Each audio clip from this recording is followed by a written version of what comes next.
दुनिया में जब हम आते हैं, दुनिया में आने से लेकर पैदा होने से लेकर कब्र में जाने तक सारी जिंदगी कैसे गुजारनी है, क्या करना है, दस्तूर इस्लाम अता करता है, करीना इस्लाम अता फरमाता है। मुस्तफा जाने रहमत के गुलामों, गौर करो कितना प्यारा मजहब है इस्लाम, कितना प्यारा दीन है इस्लाम। बच्चा दुनिया में आता है, पैदा होता है, बच्चे की विलादत होती है, इस्लाम वहीं से सिखाना शुरू कर देता है तुम्हें पहला काम क्या करना है। बच्चा दुनिया में आया तो अब जरा इसे बता दो ये कौन है,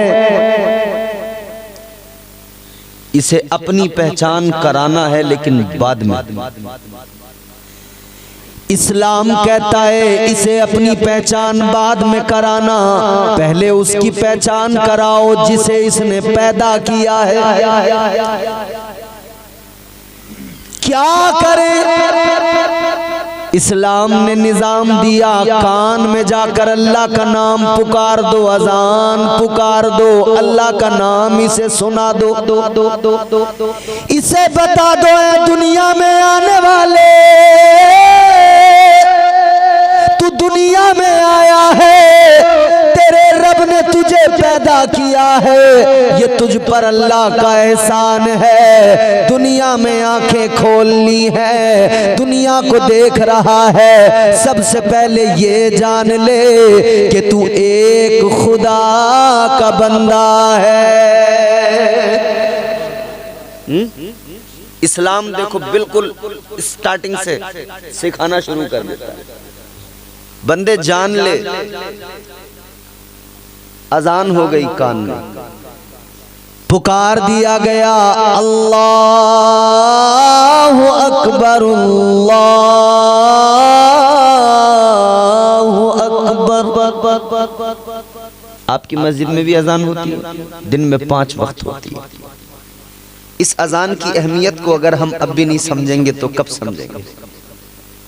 बंदा दुनिया में आता है, अभी उस पर ना नमाज फर्ज है, न कोई उस पर गुनाह होता है, उसे अभी शरीयत ने आमाल के लिए तैयार भी नहीं किया है, आमादा भी नहीं किया है। मगर अजान की अहमियत को समझ लो, इस्लाम पैदा होते ही अजान की अहमियत को समझाता है। ऐ बंदे तू दुनिया में आया है, सबसे पहले अजान सुन ले, इसलिए कि जब तू बड़ा होगा 5 वक्त यही अजान सुना के तुझे बुलाया जाएगा, इसी अजान के जरिए तुझे पुकारा जाएगा। दुनिया में आ गया, अभी से तैयार हो जा, अपने आप को आमादा कर ले, जब जब तुझे ये अजान सुनाई जाए, जब जब तुझे पुकारा जाए, सारे काम छोड़ देना। जिसने पैदा किया है उसकी बारगाह में सर झुकाने मस्जिद में चले जाना।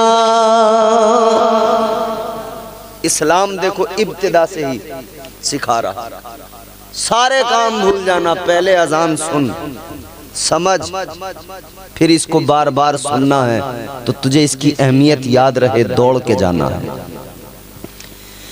दुनिया में बच्चा आया, इस्लाम ने पहले उसको बता दिया तू अल्लाह का बंदा है, तेरा रब सबसे बड़ा है, सबसे बड़ा सुपर पावर।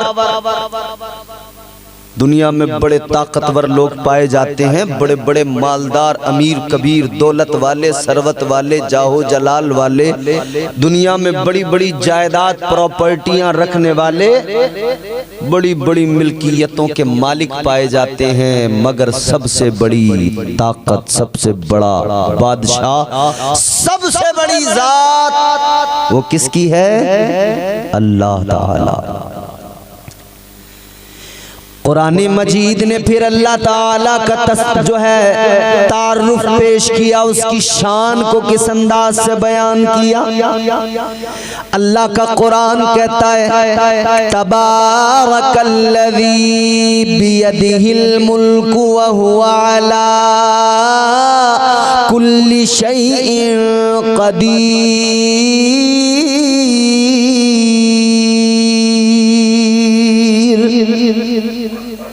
कुरान कहता है बड़ी बरकत वाली जात है परवरदिगार की, वही मुल्कों का मालिक है, तमाम कायनात का मालिक वही परवरदिगार है, असल बादशाहत उसकी। तू चाहे जितना बड़ा मालदार बन जा, तू चाहे जितनी जमीनें खरीद ले। इधर आपके यहाँ जमीनें जो नापी जाती हैं, बीघा चलता है ना, बीघा बीघा। किसी के पास 10 बीघा जमीन है, किसी पे 20 बीघा, किसी पे 50 बीघा। 50 बीघे वाले का एटीट्यूड बिल्कुल अलग है, वो जरा सा कर्रो फर के साथ रहता है, जोम होता है उसको, जमींदार जो कहलाता है ना वो। और अगर किसी पे 100 बीघा हो फिर तो पूछो मत, उसके ठाट बाट अलग ही नजर आते हैं। 100 बीघा जमीन खरीदने वाले, 50 बीघा जमीन खरीदने वाले, तू 50 बीघा जमीन पे अकड़ गया, 100 बीघा जमीन पे अकड़ गया, मगर इतना याद रख ले ये 50-100 बीघा जमीन तूने खरीदी, जब तेरी आंखें बंद होंगी तेरे बच्चे कैलकुलेटर लेकर हिसाब लगाना शुरू कर देंगे, ये फौरन अपना हिसाब पकाएंगे, किसके हिस्से में कितना माल आया, किसके हिस्से में कितनी जमीन आ रही है। तू उधर कब्र में जाएगा, तेरी औलाद जमीन का बंटवारा करेगी, तूने 100 बीघा खरीदी, तेरे हिस्से में कितनी आई, तू 200 बीघा भी खरीद ले, तेरे हिस्से में फकत 2 गज जमीन आएगी। बस तेरे हिस्से में 2 गज आएगी, तू उसी में दफनाया जाएगा, उससे ज्यादा तेरा हिस्सा दुनिया में है ही नहीं। ताजमहल बनाने वाला भी छोड़ के चला गया ना, मर गया ना। बोलो भाई, दुनिया के अजूबों में शामिल है ताजमहल, बड़ी अजीमुशान इमारत है, देखिए आप लोगों ने। मैं गया था देखने, सफेद पत्थर चमकदार, और मैं तो देखकर भी उस वक्त आया था जब ये क्या बोलते हैं इसका, तौबा अस्तगफिरुल्लाह माज़ल्लाह, नाम ऐसे जबान पे नहीं आते। एक सदर आया था किसी मुल्क का, डोनाल्ड ट्रम्प। तो साहब उसको धोया गया था ताजमहल को, याद है आप लोगों को? हमने जाकर देखा, मैंने कहा वाकई, मगर साहब जिस इमारत को बड़े शौक से बनाया था, आज दुनिया आकर देख तो रही है, मगर वो बादशाह दुनिया से चला गया। उसके आगे बहुत बड़ा गार्डन है,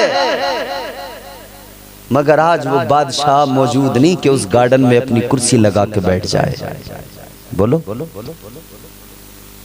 लाल किला भी किसी ने बनाया था, लाल किला भी जो है दिल्ली में अपनी अजमत का ऐलान कर रहा है, मगर लाल किला बनाने वाला बनाकर दुनिया से चला गया। बड़े किले बने, बड़ी इमारतें बनी, सब दुनिया से चले गए। किसको क्या हिस्सा मिला? जमीनें यहीं, इमारतें यहीं, कितनी हिस्से में आई? सिर्फ 2 गज जमीन। ओ इंसान याद रख, तू 2 गज जमीन तेरे हिस्से में आएगी, इतराता किस लिए है? उस रब की बारगाह में सर झुका ले जिसने सारी कायनात को पैदा किया है।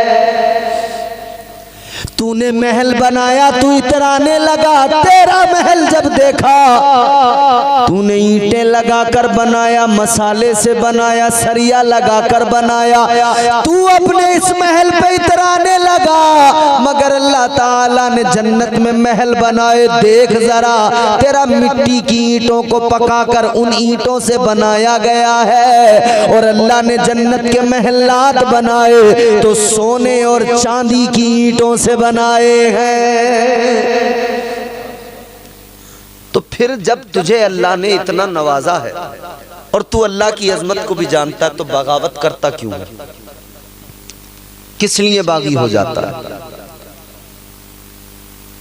इंसान जानता है इज्जत जिल्लत का मालिक अल्लाह, मौत जिंदगी का मालिक कौन है? बोलो। अभी बंगाल में था मैं पिछले महीने में, मैं यूं ही जलसे में जैसे आपके सामने बैठ के तकरीर कर रहा हूं, तकरीर कर रहा था। सामने मजमे में एक शख्स तड़पने लगा, गिर गया।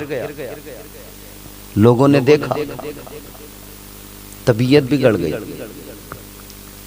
और उस शख्स का इंतकाल हो गया। अल्लाह गरीब रहमत फरमाए। इंतकाल हुआ, मगर मेरे अजीजों आज इस महफिल में बैठे हो, ये जुमला गौर से सुन लो। वो जलसे में भी मर गया, उसे कहीं न कहीं और भी मरना ही था। मौत तो एक न एक दिन आनी थी, मगर कितना खुश नसीब था, अल्लाह और उसके रसूल का जिक्र सुनते सुनते दुनिया से चला गया। ये भी तो मुकद्दर की बात है ना। तो अपने रब से डरा करो और अल्लाह की बारगाह में यही दुआ किया करो, या अल्लाह जब हमें मौत आए तो ऐसे हाल में ना आए कि हम जुआ खेलते हो, शराब पीते हो, झूठ बोलते हो, जिना करते हो, बदकारी में मुब्तला हो। या अल्लाह हमें मौत आए तो ऐसे हाल में ना आए, दुआ किया करो या अल्लाह मौत आए तो इस हाल में आए कि हम मस्जिद में हो, सजदे में सर झुका हो और जिस्म से जान निकल जाए।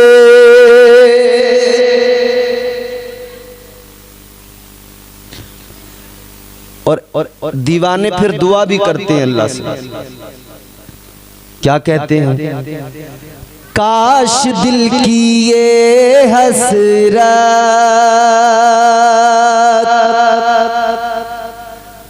काश दिल की ये हसरत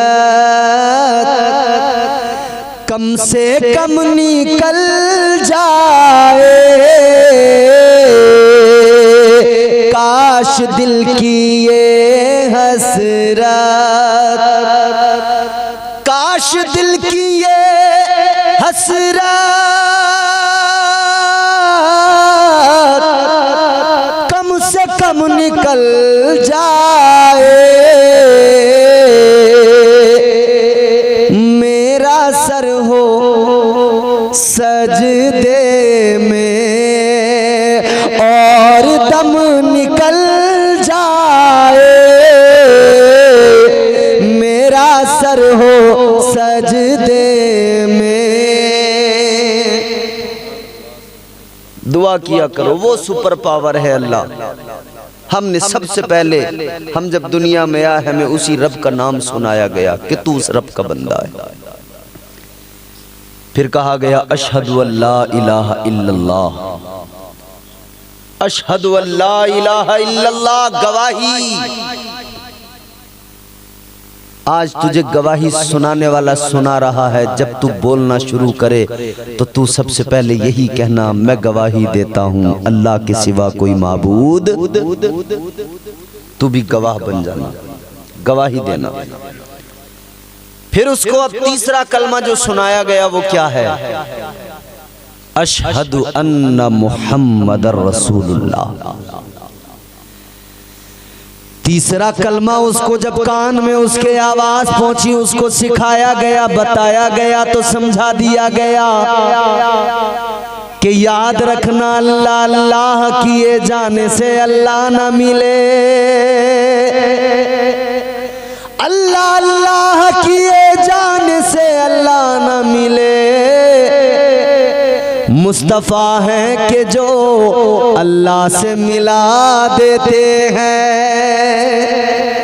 तू उम्मती मुस्तफ़ा का है, उम्मती रब के महबूब का है, तू उम्मती ताजदार मदीना का है, करीम नबी का उम्मती है, रहमत वाले नबी का उम्मती है, उस नबी का उम्मती है कि जिस नबी ने अपनों से भी प्यार किया, गैरों से भी प्यार किया, उस नबी का उम्मती है, जिस नबी की शान ये रात रात भर वो तेरे लिए रो रो के दुआएं करते रहे, 3-3 दिन तक मुसलसल उम्मत के लिए रोते रहे, सजदे में सर रख के आंसू बहाते रहे, तू उस नबी का उम्मती है। जरा अपने आप को भी पहचान ले, अपनी शान भी पहचान ले कि तू नबी का उम्मती है, और हुजूर की इज्जत को भी समझ ले, ताजदार मदीना के मकामों मर्तबे को भी जान ले, पहचान ले। और तू जब बड़ा हो बोलना शुरू करे तो यही बोलना जो आला हजरत ने बरेली से कहा, अल्लाह की सरताबा कदम शान है ये, इंसान ही इंसान वो इंसान है ये, कुरान तो ईमान बताता है इन्हें, ईमान ये कहता है मेरी जान है ये। आवाज बढ़ाओ, आवाज कम मत करो। ईमान ये कहता है मेरी जान। इस्लाम ही तो है, पैदा होते ही ट्रेनिंग दी जा रही है, सबक दिया जा रहा है। क्या? एक रब के आगे सर झुकाना है और रब के महबूब से दिल लगाना है। अल्लाह अल्लाह भी करना है और मुस्तफ़ा जाने रहमत की अजमत को कबूल करके या रसूल अल्लाह के तराने भी गुनगुनाना है। अल्लाह अल्लाह भी करना है, नमाजें भी अदा करना है, सजदे भी करना है, और मुस्तफ़ा जाने रहमत के कसीदे भी गुनगुनाना है। आगे बढ़ो मेरे अजीजों, अब ये बच्चा जूं जूं थोड़ा थोड़ा बड़ा होता है, मुस्तफ़ा जान रहमत ताजदार मदीना वाली ये कायनात ने एक मिजाज दिया, फरमाया अब तुम्हारा बच्चा 6 दिन का हो जाए तो अकीका कर दो, ये सुन्नत है मुस्तफ़ा की। अगर 6 दिन में नहीं कर पाए तो जिंदगी में कर तो कभी भी सकते हो। और यहां तक है कि आप 50 साल के हो गए, आपका अकीका नहीं हुआ, अब भी हो सकता है। आप 40 साल के हैं, अकीका नहीं हुआ, अब भी हो सकता है। अकीके का मतलब कोई सेरेमनी नहीं है, अकीके का मतलब कोई ऐसा नहीं है कि मेहमानों को बुला के पार्टी रखना ही जरूरी है, पूरे गांव की दावत करना ही जरूरी है। अकीके का मतलब ये है, इस्लाम कहता है तू अकीके का जानवर ज़िबा कर, अल्लाह के नाम से ज़िबा करके, और फिर उसको खिला दे। अपने आसपास के लोगों को देख ले, तू सबसे पहले तो गरीबों को खिला, तेरी जान का सदका है। गरीबों को खिला दे, रिश्तेदारों को खिला दे, अपनों को खिला दे। तू इधर ये जानवर ज़िबा करके खिला, जरूरी नहीं है कि तू इसके लिए बहुत बड़ा कोई मेला लगाए, मगर हाँ जब आदमी खुश हो, अल्लाह ताला किसी को बेटा दे, किसी को बेटी दे, तो आदमी खुश होता है कि नहीं? बोलिए भाई, खुश होता है ना? बेटा दुनिया में आए खुशी होती है, और बेटे के आने पे तो इतनी खुशी होती है मियाँ, बाप भी खुश, माँ भी खुश, बहन भाई भी खुश, दादा दादी भी खुश, और इतने खुश कि पागल से हो जाते हैं। खुशी कभी कभी आदमी को पागल कर देती है। मैंने कहा पागल हो जाते हैं, आप कहेंगे कैसे? मैं बताऊंगा कि पागलपन हमने लोगों का देखा है, ये पागलपन ही तो होता है कि लोग खुशी में हिजड़े नचाते हैं। बेटा किसने दिया? किसी हिजड़े ने नहीं दिया, अल्लाह ने दिया। खुशी करना अगर तुझे जरूरी था तो ऐसी खुशी करता जैसी खुशी फखरुद्दीन साहब ने की, मोहम्मद अकरम ने की। अल्लाह ने बेटा दिया तो अल्लाह का जिक्र करना शुरू कर दिया, जिक्र खुदा की, जिक्र खुदा, जिक्र मुस्तफ़ा की महफिल को सजा लिया। मगर ये होता है पागलपन के बंदा अब नाचने लगा, डीजे आ गए, जाम से जाम टकराने लगा। अभी मैंने एक सोशल मीडिया पर एक वीडियो देखी, इमाम साहब आप हैरान रह जाएंगे। हिजड़ा एक है, उसमें ख्वाजा सरा, तो दादा इतना खुश हुआ पोते की विलादत पर, 100 गज का प्लॉट नाचने वालों का नाम। कितना? 100 गज का प्लॉट नाचने वालों के नाम कर दिया। जुमे के दिन मस्जिद की गोलक सामने आती है ना, तो आदमी जेब में तलाश करता बड़ी देर तक, किधर गया वो नोट जो 10 का था फटा हुआ। हाथ नहीं आ रहा वो नोट किधर गया। पोता दुनिया में आया, तूने नाचने वाले को 100 गज का प्लाट तो दिया। कितना अच्छा होता कि तू वो प्लाट किसी नाचने वाले को न देकर उतनी रकम से कुछ गरीबों की मदद कर देता, तेरा रब तुझसे राजी हो जाता।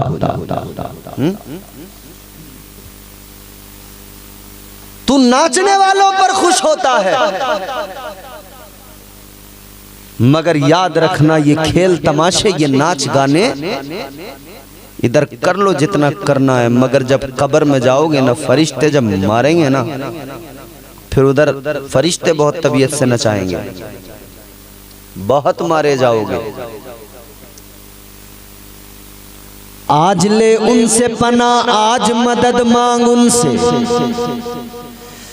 आज ले उनकी पना, आज मदद मांग उनसे, कल न मानेंगे कयामत में अगर मान गया। वो आदमी जिसे पैदा होते ही ट्रेनिंग दी गई थी कि तुझे अपने रब को याद करना है, अब वो बड़ा हो गया है ना, अब उसको दाढ़ी मूछ जो निकल आई है ना, अब उसके जिस्म में ताकत जो आ गई है ना, तो मगरूर सा हो गया है, अब रब से बगावत करने लगा है। मगर भूल गया है कि अल्लाह ताला परवरदिगार खालिक़े कायनात रस्सी ढीली करता है, मौका देता है, मौका देता है। कब आएगा लौट के, कब आएगा लौट के, कब आएगा पलट के। और जब हद हो जाती है ना, पलट के नहीं आता, फिर जब रस्सी खींची जाती है ना, फिर मोहलत का वक्त खत्म होता है, फिर अल्लाह की गिरफ्त, अल्लाह की पकड़ इतनी सख्त है कि फिर कोई कायनात में बचाने वाला नहीं, पूरी दुनिया मिलकर जोर लगा ले मगर कोई बचा नहीं सकता है। अल्लाह करीम बहुत है, वो तो करम फरमाता है कि हमारे इतने जुर्म होने के बावजूद भी हमसे प्यार करता है और हमें खाने पीने को अता कर रहा है। वो नवाजने पे आए तो नवाज दे जमाना, वो नवाजने पे आए तो नवाज दे जमाना, वो करीम ही जो ठहरा तो करम का क्या ठिकाना। गर्दिश में कहाँ उसके मुकद्दर का सितारा हो, जिसको मयस्सर तेरी रहमत का सहारा।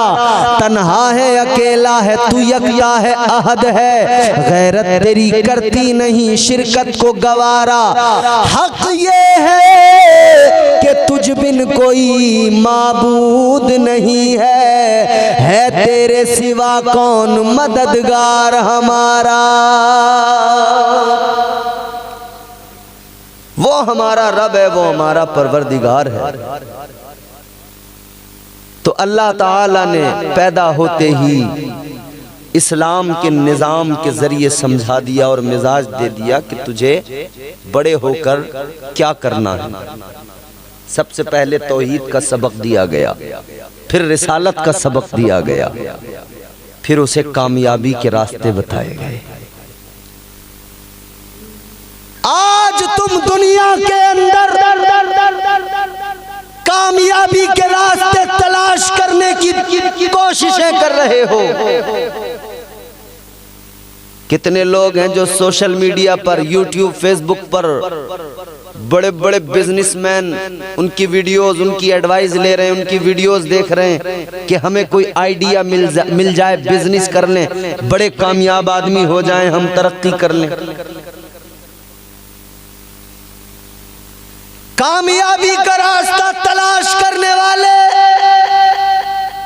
दुनिया के अमीरों से इंस्पायर होने लगे, दुनिया के मालदारों से इंस्पायर होने लगे और वहां उनकी एडवाइस सुनकर कामयाबियों के रास्ते ढूंढने लगे।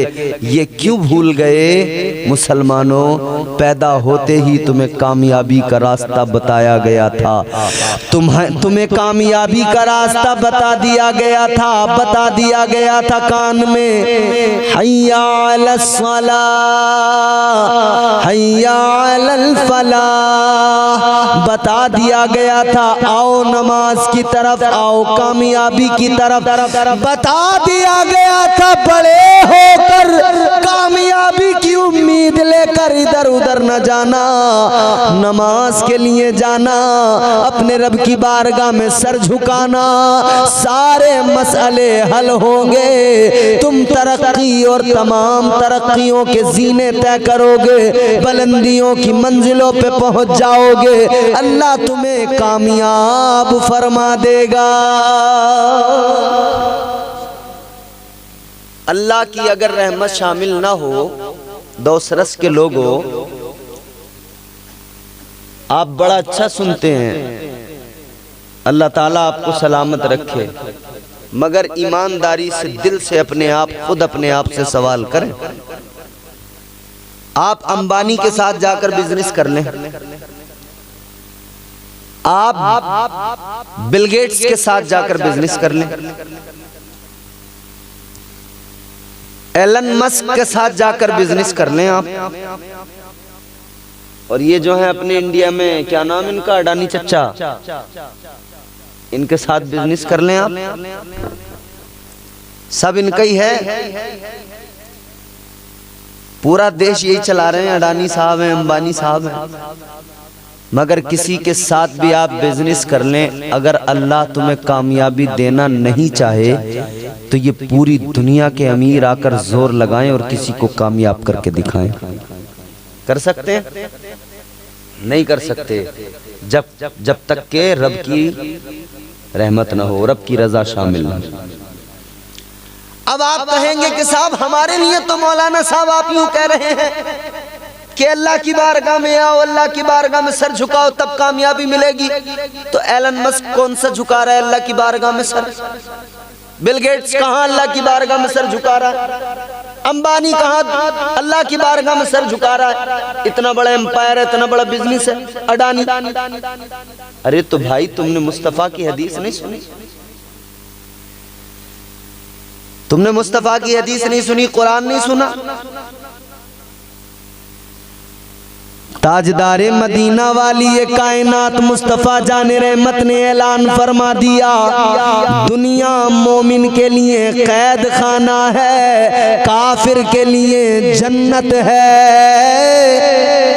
और अल्लाह ने कुरान में फरमा दिया, ज़ुय्यिना लिल्लज़ीना कफ़रुल हयातुद दुनिया व यस्खरूना मिनल्लज़ीना आमनू वल्लज़ीना तक़ौ फ़ौक़हुम यौमल क़ियामा।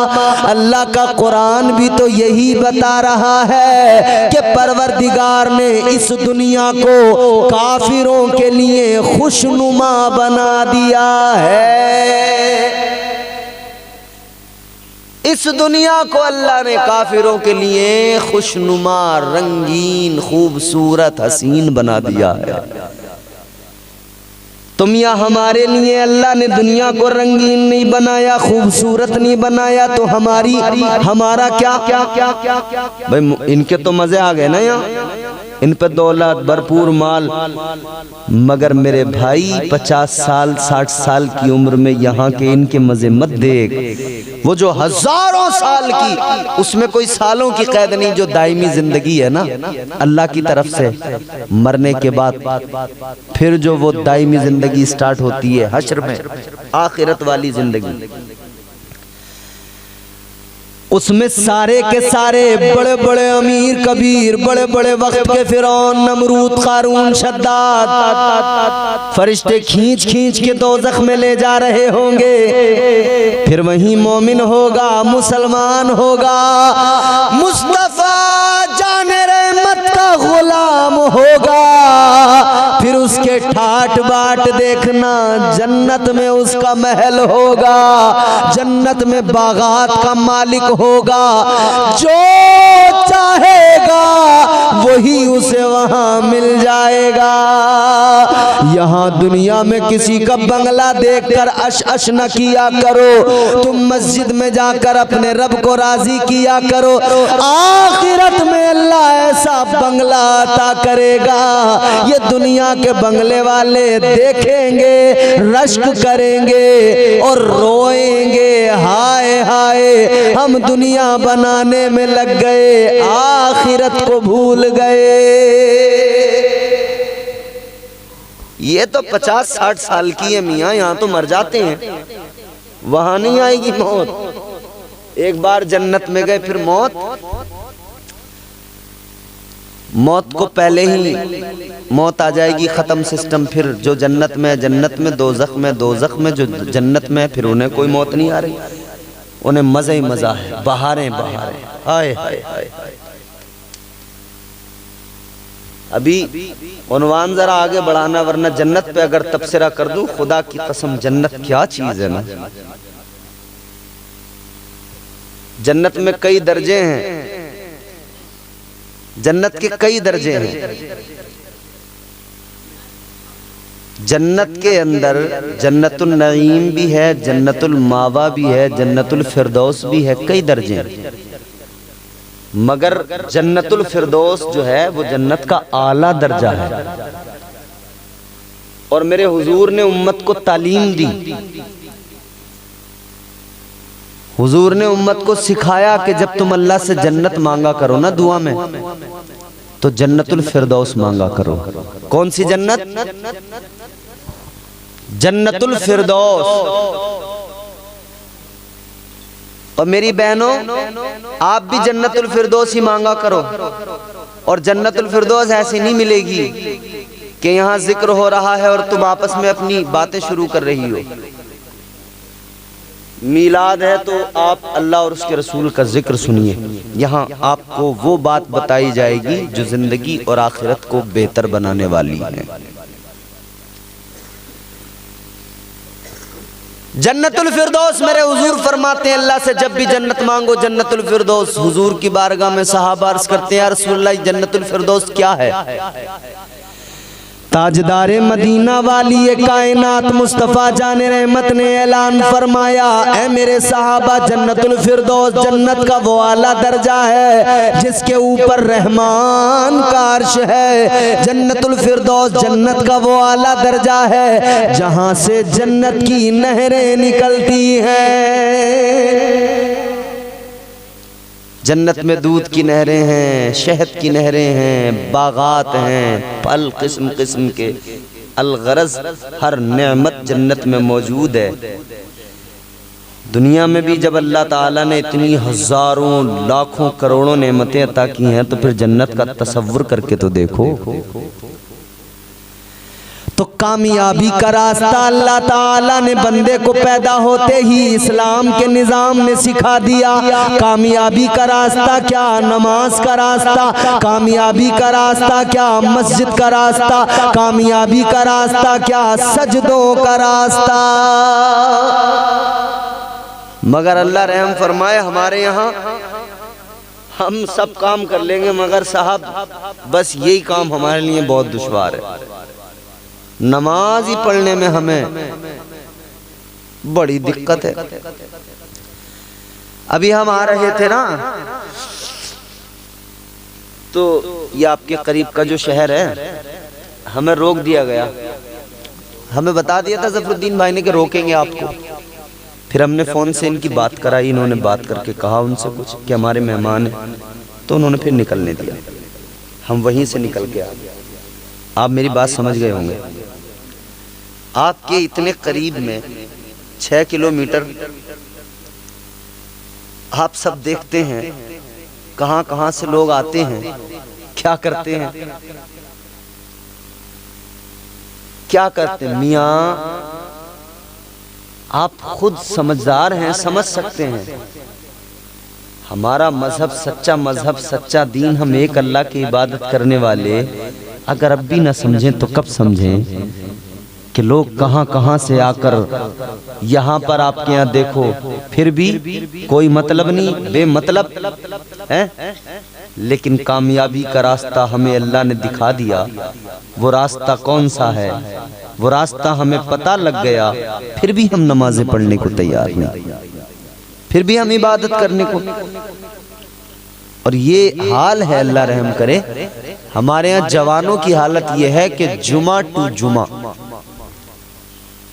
उसके अलावा बीच में सफा चट, क्लीन बोल्ड हैं बिल्कुल, तीनों गिल्लियां उड़ी हुई हैं। जुमे के बीच में कोई आता ही तो नहीं।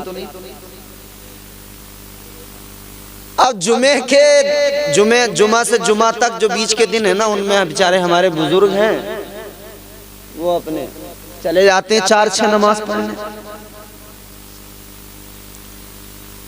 अब ये फिर जब जुमा आएगा, फिर ये सब मुस्टंडे निकल के आएंगे, आस्तीनें चढ़ा चढ़ा के, कलफदार कपड़े पहन पहन के, कुर्ते पजामे, हट्टे कट्टे।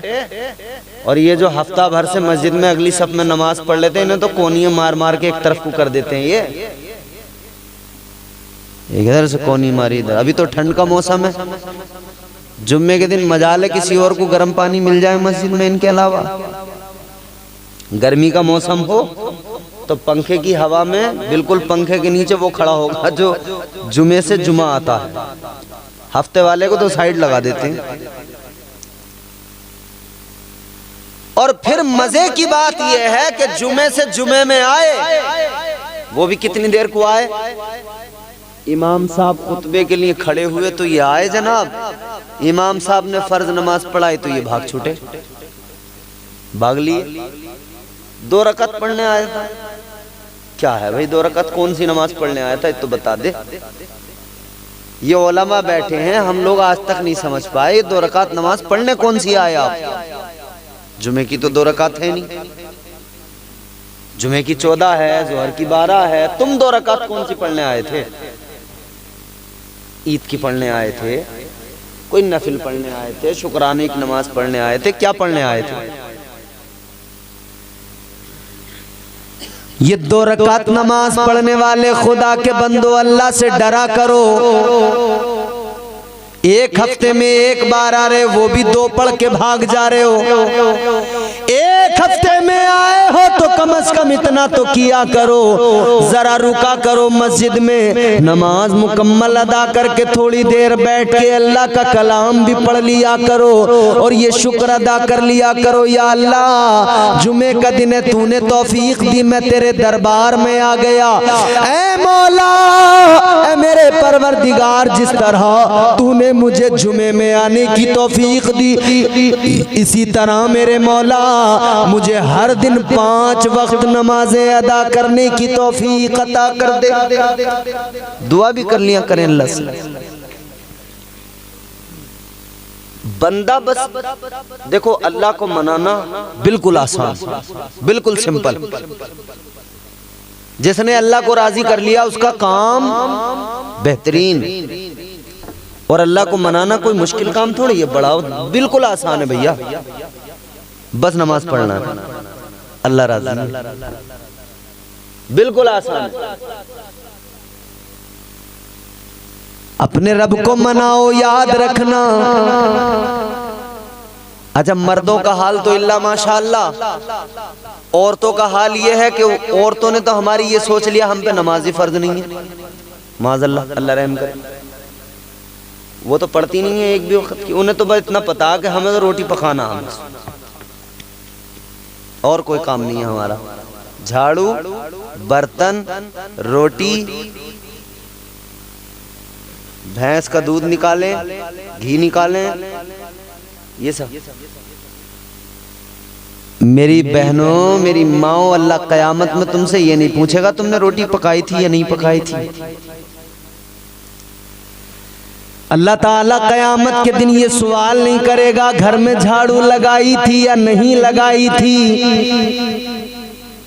बर्तन कौन से साबुन से साफ किए थे। मैदान में शर्म सवाल होगा तो ये होगा कि 5 वक्त की नमाज तुम पर फर्ज थी, बताओ तुमने नमाज क्यों नहीं पढ़ी, क्यों नहीं पढ़ी। मसला ये है, जब चच्चा नमाज नहीं पढ़ता तो बच्चा नमाज कैसे पढ़े, और जब चच्ची नमाज नहीं पढ़ती तो बच्ची नमाज कैसे पढ़े हैं? क्या जमाना आ गया, संजीदगी खतरे में है, खुदनुमाई का चलन है, सादगी खतरे में है, सर छुपाती फिर रही है आबरू इस दौर में, या इलाही कर मदद पाकीज़गी खतरे में है। जब से कम ज़र्फ़ों की आमद मैं कदे में हो गई, रो रहे हैं जामो मीना मैं कशी खतरे में है। मैं जब तकरीर करने बैठा था मैंने टाइम नहीं देखा था, जहां खत्म करानी हो इशारा कर देना, वहीं खत्म कर दूंगा। अब गौर फरमाइए जरा, अल्लाह ताला ने 5 वक्त की नमाज फर्ज की है। हाँ मेरी माँ बहनों, अल्लाह पूछेगा कयामत के दिन तुमसे, तो क्या नमाज पढ़ी या नहीं, रोजे रखे या नहीं।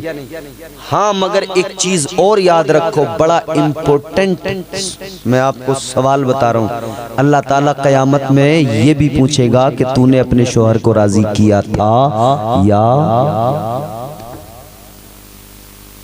आजकल हालत ये हो गई, हमारे घरों में औरतें शेरनी बन गई, शेरनी। और आदमी घर में आ रहा तो वो ऐसे डरते डरते आ रहा कि भाई भूखी शेरनी बैठी होगी, पता नहीं कब हमला कर दे। आदमी डर रहे हैं।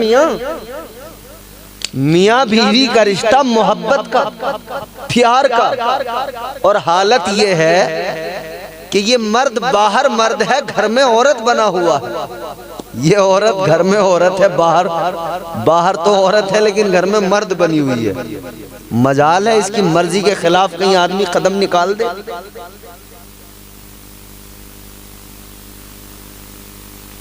खानदान में शादी हो, अगर औरत कह दे कदम नहीं रखूंगी इसके घर और तुम्हें भी जाना नहीं है, तो जाएगा नहीं। 2 भाइयों में नाराजी हो गई, वजह शेरनियों ने करवा दी नाराजी। ये दोनों शेर तो गीदड़ बन गए, और शेरनियों ने खबरदार जो अगर उधर गए। हालत इनकी ऐसी हो गई, जी बेगम साहिबा नहीं जाएंगे। खुदा के लिए खुदा का खौफ करो, शोहरों पर जुल्म ज्यादती न किया करो, बल्कि शोहरों से मोहब्बत के साथ सलूक करो। आज अपने शोहरों की जिंदगी को देख लो, ये घर का मर्द, ये शोहर सारी दुनिया में धक्के खाएगा मगर कमा के लाएगा, तुझे और तेरे बच्चों को खिलाएगा, तुझे अच्छा पहनाएगा, तेरा पेट भरेगा। खुद बाहर मुसाफिरत में, सफर में, कहीं भी कमाने जाए, सूखी रोटियां खा के गुजारा कर लेगा मगर अपने बच्चों को अच्छे से अच्छा खिलाएगा, अपनी बीवी को अच्छा खिलाएगा, अच्छा पहनाएगा। एक मर्द की जिंदगी को समझा करो। अच्छा मैं उन मर्दों की भी फेवर में नहीं हूं, वो जो खूंखार किस्म के मर्द होते हैं, जो नमक अगर सब्जी में जरा सा तेज हो गया तो बीवी को पकड़ के तड़ा मुंह पे तमाचे लगा देते हैं। मैं उनकी सपोर्ट में भी बिल्कुल नहीं हूं। ऐसे भी हैं कुछ हमारे यहाँ बेवकूफ। अगर जरा सा देख लिया कि काम में कुछ गड़बड़, तड़ाता। अम्मा ने कह दिया, अम्मा ने, ए बेटा ये तेरी जो बहू है ना बड़ी बदज़बान है, हमसे तो बात नहीं करती ठीक से। मैंने कहा अच्छा अम्मा अभी रुक, अभी करता हूँ इसकी तबीयत ठीक। जो गया इसने ठुकाई बिल्कुल तबीयत से, इसने जो 2-4 थप्पड़ मारे, 2-4 घूंसे मारे, अच्छी खासी बेचारी को कमजोर को लिटा दिया 2-4 घूंसों में इधर से उधर। ना ना ना ना, इस्लाम ये नहीं सिखाता।